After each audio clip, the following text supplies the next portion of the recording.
नमस्कार। Union bank of India की तरफ से आपकी एक और बड़ी भर्ती यानी कि अप्रेंटिस की रिक्रूटमेंट आ चुकी है।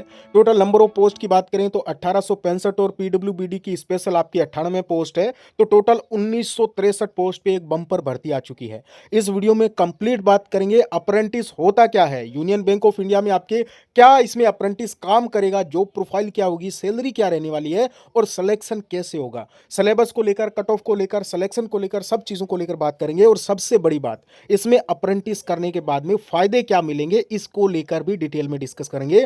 तो अगर आप नए हो, चैनल को लाइक, सब्सक्राइब, शेयर, कमेंट ये सब आपको करना है। अब हम बात कर लेते हैं एक बार सबसे पहले जनरल डिटेल्स की। तो फॉर्म स्टार्ट है 19 अप्रैल से 19 मई तक आपके फॉर्म चलने वाले हैं। फॉर्म आप भर देना अगर एलिजिबल हो। और यहाँ पे हम बात करें दोस्तों आपके एग्जाम डेट की, तो आपका एग्जाम होगा मई और जून में। बहुत ही आसान इसमें सिलेक्शन लेना है, ठीक है।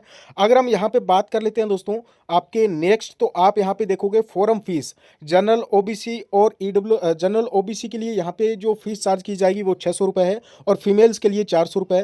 SC ST पीडब्ल्यूबीडी ट्रांसजेंडर के लिए कोई फीस नहीं है। सिर्फ और सिर्फ आपके जो 200 रुपये यहाँ पे चार्ज होने वाले हैं सभी के, वो है आपके यहाँ पे इंटीमेशन फीस, वो आपके सभी के लगेगी। बाकी आपको मैं नेक्स्ट बता देता हूँ, एज 20 से 28 साल होनी चाहिए और एज रिलैक्सेशन भी मिल जाएगा। स्टेट वाइज आप वैकेंसी देख लो दोस्तों, आपके यहाँ पे अंडमान निकोबार आइसलैंड में भी भर्ती आ चुकी है। आंध्र प्रदेश है, असम है, बिहार है, चंडीगढ़ है, छत्तीसगढ़ है। मतलब मैक्सिमम स्टेट्स में आपके कंप्लीटली सभी स्टेट्स में आपकी भर्ती रखी गई है।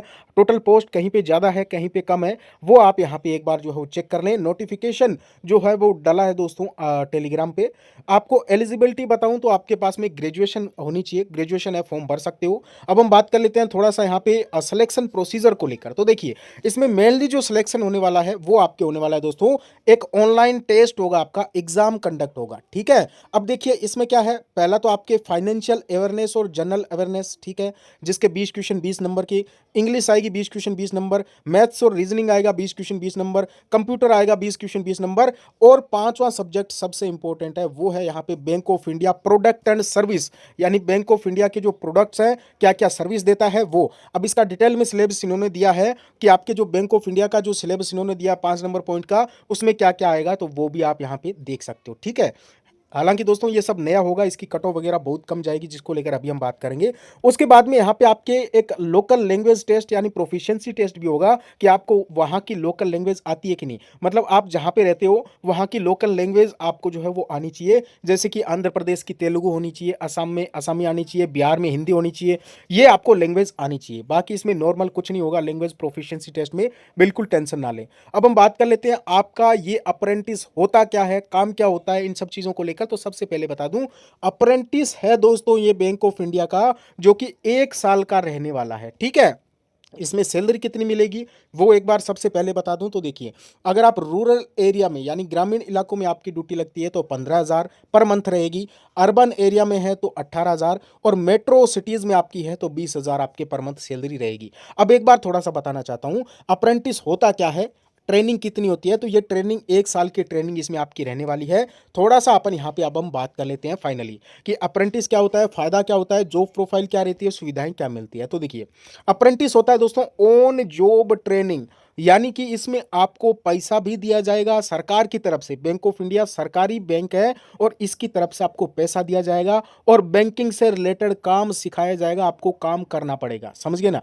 अब देखिए, एक तो जैसे आपके अप्रेंटिस की भर्ती होती है रेलवे वगैरह में, तो वहाँ पे आपके जीडी में 20% जो पद होते हैं ना, आपके इसमें सॉरी आरआरबी के जो 20% पद होते हैं ना, आरआरबी ग्रुप डी के, वो रेलवे से अप्रेंटिस की हुई होती है, उनको मिलते हैं 20% रिजर्व होता है।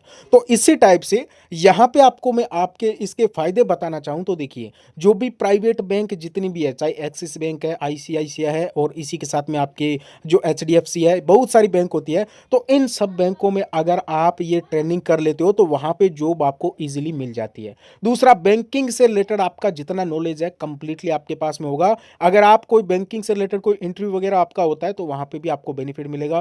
प्राइवेट बैंक्स में आपको जो काफ़ी बेनिफिट मिलेगा।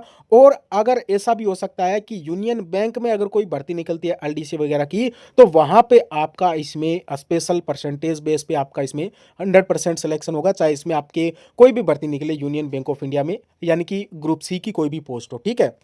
हालाँकि अभी तक इस टाइप की भर्ती निकली नहीं है, लेकिन अप्रेंटिस किया है तो उस बैंक में अगर स्पेशली भर्ती निकलती है तो 100% फ़ायदा मिलता है। हालाँकि ये नोटिफ़िकेशन में नहीं दिया है। दूसरा, सुविधाएँ क्या मिलेगी और काम क्या करना पड़ेगा, तो मैं आपको बताना चाहूँगा दोस्तों, यहाँ पे आपके ग्राहकों को हेल्प करना है, ग्राहकों के खाते से जुड़े सवालों का जवाब देना है, फॉर्म भर के देना है, मतलब नॉर्मल बेसिक से बेसिक जो काम होगा ना, वो आपको वहाँ पे सिखाया जाएगा। बैंकिंग के जो प्रोडक्ट्स हैं, उनके बारे में आपको योजनाएँ हैं, एफडी है, बचत खाते हैं, इनकी जानकारी देना है। ऑपरेशंस मतलब अकाउंट खोलने, केस जमा करना, ये काम भी आपको यहाँ पे मतलब आपको सिखाया जाएगा, आपको वहाँ पे करने हैं। डिजिटल बैंकिंग से रिलेटेड जो भी काम है, ग्राहकों के जो यूपीआई है, नेट बैंकिंग है, मोबाइल बैंकिंग है, ऐप इस्तेमाल करना सिखाना है। ये सारी चीज़ें नॉर्मल बेसिक चीज़ें आपको करनी है और इसमें वही अलग से आपको हालाँकि कोई इसमें सैलरी वगैरह कोई अलाउंस नहीं मिलेगा, लेकिन फिर भी अगर आप करना चाहते हो, आपके आस-पास में ही बैंक है, तो बहुत बढ़िया रहेगा कि आप ये कर सकते हो। अगर आप आगे जाकर जो है वो आप कहीं पे प्राइवेट जॉब करते हो, ठीक है, बैंक वगैरह में, तो आपके लिए सबसे बेस्ट रहेगा। हालाँकि इसमें आपको स्टाइपेंड भी ठीक-ठाक अच्छा मिलता है, अगर आपके आस-पास आपको ये जॉब मिल जाती है, ठीक है? और ये ओनली फॉर 1 साल का रहेगा। बाकी कोई डाउट है कमेंट कर दें। ओके, थैंक यू, नमस्कार।